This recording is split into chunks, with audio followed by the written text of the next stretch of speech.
We're in the beautiful city of Florence, and we're here to find out if you should bring your young children to Florence. Come hang out with us as we explore the food, the culture, and the activities to do here in the beautiful city of Firenze.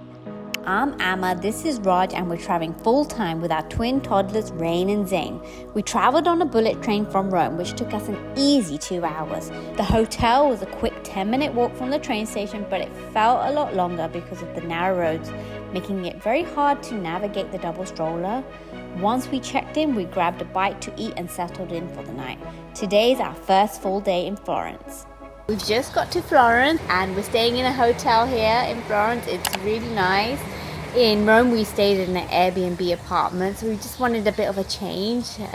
We like the service provided at hotels. We actually like staying at both because Airbnb provides the kitchen. With these two we can make our own food, and hotel provides the service. So pros and cons for both, but here we're staying in a really nice hotel in the central location. We'll give you a little room tour a bit later when the room's clean. And so we're just gonna go and see what the day has to offer and do loads of touristy things. After a quick breakfast, we're off to our first attraction of the day. We love stacking our sightseeing in one day. So come with us as we try and explore things to do for all of us, including Rain and Zane. A big con of Florence is that other streets are more narrow than Rome or Sicily that we've experienced, which is difficult when we're navigating without a double stroller. If you have a single stroller, you'll definitely be fine, but with a double, it's a little bit more trickier for us to navigate. The Florence Cathedral is one of the largest churches in the world, and it can hold around 30,000 people. It took a really long time for it to build. It took over 140 years, with construction starting in 1296. It was an 8-minute walk from our hotel, and it's just absolutely stunning. We just wanted to come here early before the crowds kick in, and we're going to go somewhere a little bit more fun for these two. So this is more for me and Raj, I would say, coming here. Definitely.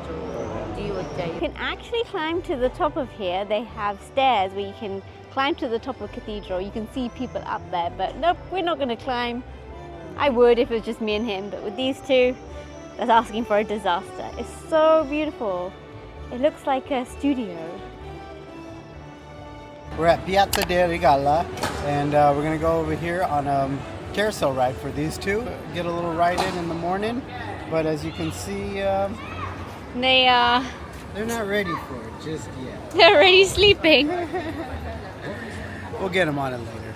Yeah. Until they wake up, we're going to hang around here. There's loads of shopping in Florence, which actually surprised me, because compared to Rome, there's stores on every corner. Are you ready? Yeah. Are you ready, Zane? Yeah? You ready? Are you ready, Rain? I'm ready. Woo! I ride horsey. Yeah! Woo. Here we go.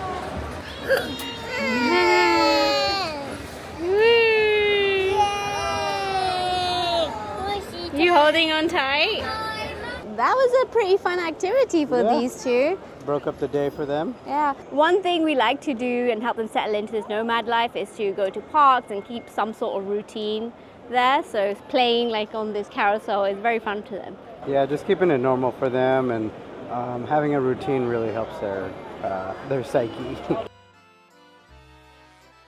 We've just stopped for lunch, and Raj and I are probably going to split a couple of things, a salad, a pasta, and we're just taking a break. Everything's really close together and walking within a 10-minute, 20-minute walking distance, so that's really nice. Okay. When in Florence. Prosecco in Italy is very light, and it doesn't even get me tipsy. It's actually very delicious. I recommend it, and they are just watching, playing. Our food has just arrived. We got a Greek salad and spaghetti pomodoro, and they're really good already. Trying the spaghetti pomodoro. That's delicious. I like this place. The service has been really accommodating. They said let the boys scream and shout as much as they want. Yeah, and that's a bonus for us, because it can get loud, and you know what I'm talking about, toddler parents. Next on our list is Boboli Gardens. It's the greatest open-air museum in Florence and a perfect place to explore nature and a quieter alternative to the busy city. It's €10 per person to get in and the kids are free. It's a great place to get your children's energy out whilst enjoying history. I recommend it if you have little ones and the crowds are too heavy in the city centre of Florence. Boboli Gardens is a pretty good option.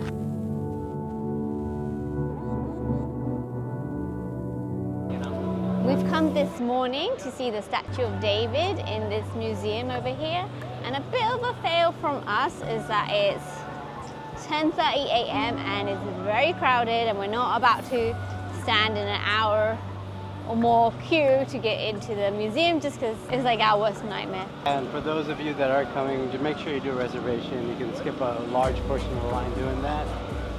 So all around fail for us. But that's okay. We've come across a sandwich shop right here. A famous sandwich shop. And if you don't know, this sandwich shop is all over Instagram, which we want to try, just not yet. We just had breakfast. These two, they're falling asleep already.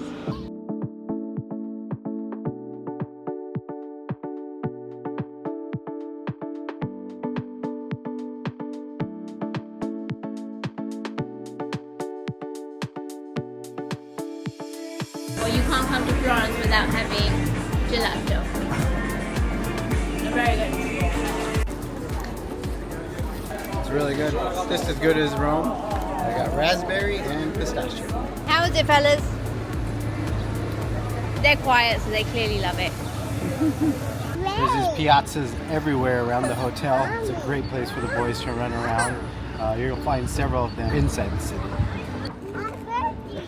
What happened to the birdie? What happened?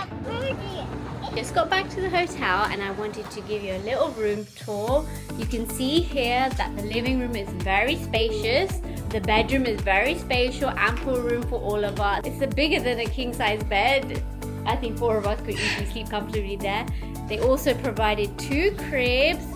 Over here we have some wardrobe space, and then you go into bathroom, and again, very spacious. Lots of our stuff just splattered around, but you can see very spacious. I would definitely recommend this hotel. The only thing is it doesn't have a restaurant. It does provide breakfast in the morning.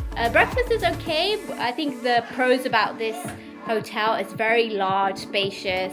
The bed is super comfortable and it's in a really central location. I'm going to leave the link in my description below. We're just about to leave Florence and we wanted to give our final thoughts of what we think of this beautiful city. Yeah, the city is stunning when you get over here. It feels like you're walking onto a movie set, but then you find out how narrow the roads are. And that gave a lot of anxiety trying to get the stroller around. So would we recommend it if you have young toddlers? We'd probably say just wait till either they're out of the stroller or they're a little bit older. We would not recommend it if they're fairly young. Compared to Rome and Sicily towns, this town is pretty congested and you're almost walking in a single file in a lot of these streets. So we would not recommend Florence as a destination to come with your young children.